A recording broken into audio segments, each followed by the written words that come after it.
نہیں پر جواب لگا دیتے ہیں۔ پھر یہ ہے کہ اس میں نقل بہت آسان ہوتی ہے، اسٹوڈنٹس ایک دوسروں کو اشاروں کی زبان میں بھی نقل کروا سکتے ہیں۔ پھر یہ ہے کہ اس میں ٹیچرز بھی اشارات دے سکتے ہیں، جیسے صحیح اور غلط بیانات لکھنے کی ایک خاص ترتیب ٹیچرز بنا دیتے ہیں، جس سے بچوں کو گیس کرنا آسان ہو جاتا ہے کہ کون سے کتنے سوالات صحیح ہو سکتے ہیں ڈائریکٹلی اور کتنے غلط۔ پھر یہ ہے کہ پیچیدہ تعلم کی پیمائش ناممکن ہوتی ہے اور اس میں رٹا بازی پر انحصار زیادہ ہو جاتا ہے، اور پھر یہ ہوتا ہے کہ یا تو بچے تک بندی سے تمام سوالات کے جواب صحیح دے دیتے ہیں یا پھر تمام سوالات کے جوابات غلط دیتے ہیں۔ اس طرح سے درمیانی پوزیشن کی گنجائش باقی نہیں رہتی۔ اس میں یہ بھی ہوتا ہے کہ ابہام پیدا ہو جاتے ہیں، بچے غلط جو بیانات ہوتے ہیں انہی سے ذہن میں وہ غلط قسم کے فکرے جو ہیں وہ ان کے ذہنوں میں راسخ ہو جاتے ہیں، اور اس طرح سے علم کے حوالے سے ان میں ابہام پیدا ہو جاتا ہے۔ اس حوالے سے اگر ہم اصول کہیں کہ کیسے بنانے چاہیے، کون سے اصول ہونے چاہیے جن کے تحت یہ ٹیسٹ بنایا جائے، تو اصول نمبر 1 یہ ہے کہ ایک سوال میں صرف ایک بات، ایک خیال، حقیقت یا شے کے بارے میں پوچھا جائے۔ دوسری بات اس میں آ جاتی ہے ایسا بیان جو غیر مشروط طور پر غلط یا صحیح ہو، اسی کے بارے میں پوچھا جائے۔ تیسرا اصول ہے منفی بیان اور خصوصاً ڈبل منفی سے گریز کیا جائے۔ نمبر 4 اصول شخصی حوالے کے ساتھ شخصیت کے بارے میں لکھا جائے۔ پھر یہ کہ بیان درسی کتاب کے الفاظ میں نہ ہو تاکہ طلباء کی رٹا بازی کی حوصلہ افزائی نہ ہو سکے۔ نمبر 6 صحیح اور غلط جملے طوالت کے لحاظ سے مساوی ہوں۔ یہ نہیں کہ صحیح جملے بہت لمبے لکھ دیے جائیں اور غلط جملے جو ہیں ان کو کم الفاظ میں بیان کیا جائے، بلکہ ان کی طوالت دونوں کی مناسب ہونی چاہیے۔ پھر یہ ہے غلط اور صحیح جملے تناسب کے لحاظ سے مساوی ہوں، یعنی جتنے صحیح جملے ہوں اتنے ہی غلط جملوں کا استعمال بھی کیا جائے تاکہ یہ تعداد برابر رہے۔ نمبر 8 جو اصول ہے وہ یہ ہے کہ غلط اور صحیح جو بیانات لکھتے ہوئے ریگولر پیٹرن نہ اختیار کیا جائے۔ یہ نہیں کہ تمام صحیح جملے ایک ترتیب سے لکھ دیے جائیں اور تمام غلط جملے جو ہیں ان کو اگلی ترتیب میں درج کر دیا جائے۔ نمبر 9 اصول یہ ہے کہ بیان مختصر ہونا چاہیے۔ نمبر 10 اصول کہ ہدایات واضح ہونی چاہیے۔ 11 اصول یہ ہے کہ گیسنگ کریکشن فارمولہ کے ذریعے پرچوں کی جانچ کی جائے۔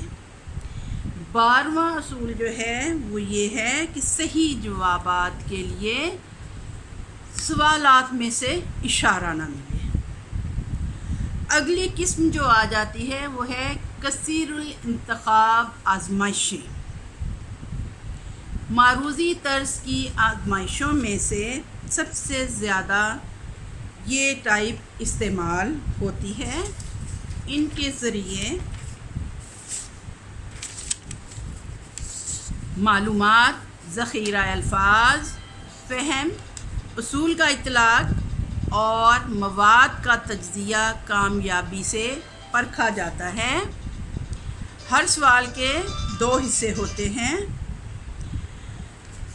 ایک سٹیم کہلاتی ہے جو مسئلہ بیان کرتے ہیں، یہ نامکمل فکرے یا سوالیہ بیان کی شکل میں ہو سکتے ہیں۔ دوسرے حصے میں 4 یا 5 ممکنہ جوابات کی فہرست دی گئی ہوتی ہے، جس کو ہم رسپانس یا آپشن کا نام دیتے ہیں۔ یہاں پہ اسٹوڈنٹ درست یا بہترین جواب پر نشان لگاتے ہیں۔ جو کریکٹ آپشن اور غلط جوابات جو ہے ڈسٹریکٹرز کہلاتے ہیں۔ اس میں مثال کے طور پہ ہم کہہ سکتے ہیں کہ اسلامی جمہوریہ پاکستان کا پہلا صدر کون تھا، اس کو ہم سٹیم کہیں گے، جبکہ اس کے رسپانس یا آپشنز میں نمبر 1 قائد اعظم، نمبر 2 غلام محمد، نمبر 3 سکندر مرزا، نمبر 4 ایوب خان۔ دوسری مثال ہم دے سکتے ہیں کہ آکسیجن گیس کی تجربہ گاہ میں تیاری میں مینگنیز ڈائی آکسائڈ نمبر 1 استعمال نہیں ہوتی، نمبر 2 عمل تیز کرنے کے لیے استعمال ہوتی ہے، نمبر 3 عمل کو بہت تیز ہونے سے روکتی ہے، نمبر 4 پورے کیمیائی عمل میں برابر حصہ لیتی ہے۔ اس طرح سے سٹیم اور ریسپانسز جو ہیں ان کا استعمال کیا جاتا ہے۔ اس کی خوبیوں پہ اگر ہم نظر ڈالیں تو سب سے پہلے یہ ہے کہ یہ ورسٹائل ہے، معلومات کے ساتھ ساتھ طلبہ کی قوت استدلال، اطلاق اور تجزیے کی صلاحیت کا جائزہ لینے میں کام آتی ہے۔ نمبر 2 جو ہے اس کی خوبی کہ مشین یا کی کے ذریعے جلدی اور آسانی سے جانچ ہو سکتی ہے۔ اس میں تک بندی کے چانسز 25% ہوتے ہیں، جبکہ یہ کم مبہم ہوتے ہیں۔ آسان اور پیچیدہ تعلم سے ہر طرح کا سادہ تعلم سے پیچیدہ تعلم کی جائزہ ہم لے سکتے ہیں۔ اس کے ساتھ ساتھ پورے نصاب کا احاطہ کر سکتی ہیں، مارکنگ میں معروضیت ہوتی ہے اور اس کا تجزیہ کر کے کمزور پہلوؤں کی نشاندہی بھی ہو سکتی ہے۔ اب ہینڈ رائٹنگ یا طرز تحریر کی بنیاد پر ممتحن کو دھوکہ کا کم احتمال ہوتا ہے۔ بعض کا یہ ہوتا ہے کہ اسٹوڈنٹ کی بہت اچھی رائٹنگ دیکھ کے ٹیچر سمجھتے ہیں کہ جواب جو ہے وہ بہت اچھا دیا گیا ہے اور اس طرح سے وہ زیادہ نمبر دے دیتے ہیں، لیکن ان کی معروضیت زیادہ ہوتی ہے اور ٹیچر کو دھوکہ دینا ممکن نہیں ہوتا۔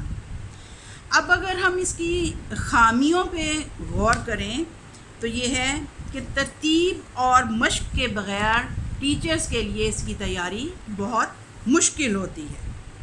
پھر اس کی تیاری میں زیادہ وقت لگتا ہے۔ ٹیکنیک یا روح کو سمجھنے والے اگر کم اہلیت رکھتے ہیں، اس کے باوجود وہ زیادہ نمبر حاصل کر لیتے ہیں۔ پھر دلچسپی یا ٹیکنیک یا ملکہ رکھنے والے زیادہ نمبر لے سکتے ہیں، اور اس میں ہائی رسک ٹیکنگ کے نمبر زیادہ آتے ہیں۔ یعنی اس میں کہتے ہیں کہ اسٹوڈنٹس جو ہیں لاواں لاواں کنو لاواں کا استعمال کر لیتے ہیں، یعنی اس ٹیکنیک کے استعمال سے ان میں نالج نہ ہونے کے باوجود بھی وہ زیادہ نمبر حاصل کر سکتے ہیں۔ پھر یہ ہے کہ نئے خیالات کا موقع کم ملتے ہیں، اور کم فہمی کی وجہ سے یعنی سمجھ نہ پانے کی وجہ سے بھی طلبہ مارکس کم لے سکتے ہیں۔ ذہین طلبہ جو ہیں وہ سوال میں ابہام ہونے کی وجہ سے غلط جواب کا انتخاب بھی کر سکتے ہیں۔ ان میں ایک ہی درست جواب متصور ہوتا ہے۔ رویوں اور حرکی مہارتوں کی پیمائش نہیں ہو سکتی۔ طلبہ متبادلات کو ریجیکٹ کرتے ہوئے صحیح جواب تک بآسانی پہنچ جاتے ہیں۔ اس کے حوالے سے اگر ہم اصول دیکھیں کہ کیا ہونے چاہیے تیاری کے، تو سٹیم جو ہے اس کو واضح اور ایک ہی مسئلے کا بیان کرنا چاہیے، اور سٹیم میں سوال کی زیادہ سے زیادہ عبارت آ جانی چاہیے۔ پھر یہ ہے کہ آپشنز یا آلٹرنیٹیوز جو ہیں، رسپانسز جو ہیں، وہ مختصر ہونے چاہیے۔ سٹیم اور آپشن میں لفظی مشابہت نہ ہو، صحیح جوابات ایک ہی ترتیب میں نہ ہوں، ان میں کوئی نہیں یا یہ سب کا استعمال نہیں ہونا چاہیے۔ رسپانسز میں تمام آپشنز قواعد کے لحاظ سے سٹیم کی عبارت سے ہم آہنگ ہونے چاہیے۔ آپشن میں دو مترادف یا دو متضاد الفاظ استعمال نہ کیے جائیں۔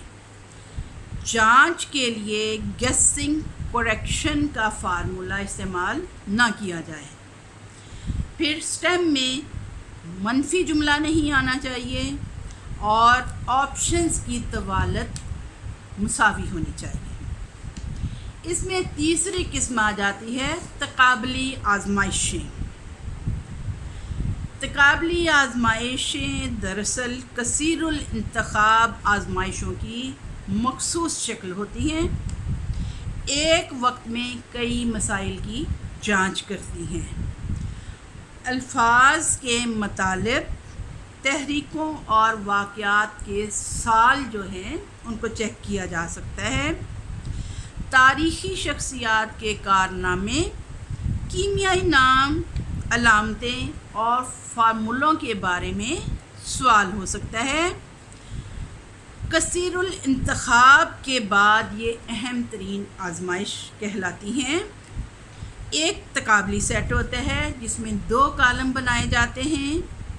ایک کالم میں مسائل کا مجموعہ ہوتا ہے نمبر شمار کے ساتھ، جس کو پریمیزز کہتے ہیں، اور دوسرے کالم میں رسپانسز ہوتے ہیں۔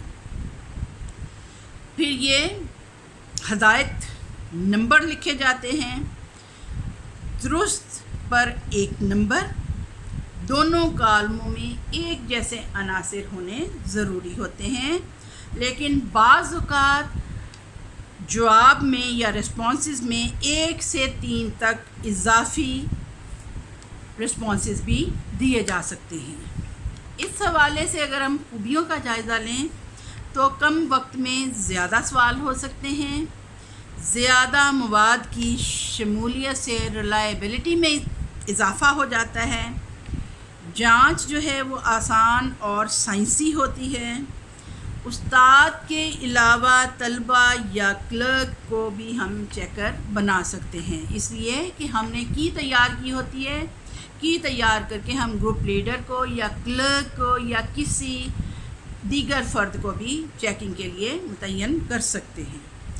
اس حوالے سے اگر ہم خامیوں کا جائزہ لیں تو یہ ہے کہ چونکہ ملتے جلتے عناصر ہوتے ہیں تو جواب یا رسپانس جو ہے اس کی تلاش مشکل ہوتی ہے۔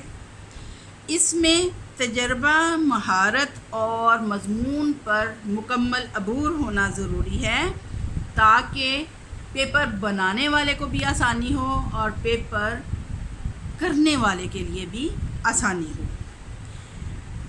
معلوماتی مواد سے متعلقہ سوالات جن کا تعلق کون، کب، کہاں سے یا کرنا بہت مشکل ہو جاتا ہے۔ پھر یہ ہے کہ پیچیدہ ذہنی افعال کی جانچ جو ہے وہ ناممکن ہو جاتی ہے۔ اس حوالے سے اگر ہم اصول دیکھیں تو کالموں میں فہرستیں مختصر فقرے ایک لفظ یا ایک عدد میں ہونا چاہیے۔ نمبر 2 مختصر ہو، زیادہ سے زیادہ 8 اور کم از کم 6 پریمیزز ہوں۔ پریمیزز اور رسپانسز کی تعداد برابر نہیں ہونی چاہیے، 1 سے 3 تک کا فرق رکھیں۔ پھر یہ ہے کہ مواد یکساں نوعیت کا ہونا چاہیے۔ پریمیزز والے کالم میں عناصر کو ابجدی یا دوہری ترتیب سے لکھا جائے۔ ایک تقابلی سیٹ ایک صفحے پر ہو تاکہ طلبہ کو تقابل کرنے میں آسانی ہو۔ ہدایات بہت واضح ہوں کہ تقابلی سیٹ میں جواب کہاں اور کیسے لکھنا ہے. اوکے، تھینک یو، اللہ حافظ.